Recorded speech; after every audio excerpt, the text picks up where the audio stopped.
એક પરિણીત પ્રેમિકાને મળવા પહોંચેલા પ્રેમીની હત્યા થઈ ગઈ છે. બાદમાં તેની લાશને ચાદરથી ઢસડી અને ઉકરડામાં 1 ફૂટ ઊંડે દાટી દીધી.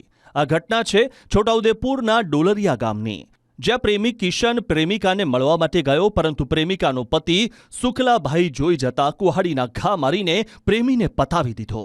કિશન અને પ્રેમિકા સુખલી વચ્ચે ઘણા સમયથી પ્રેમ ચાલતો હતો, જે બાબતે પતિ પત્ની વચ્ચે ઝઘડા પણ થતા હતા, પરંતુ આ વખતે પતિએ પ્રેમીનું કાસળ કાઢી નાખ્યું.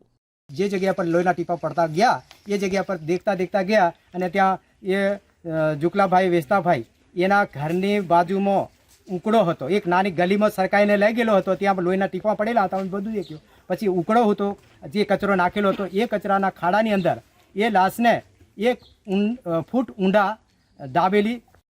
ઘટના બાદ મૃતકનું બાઇક, ચપ્પલ અને એટીએમ મળતા પોલીસને જાણ કરવામાં આવી હતી.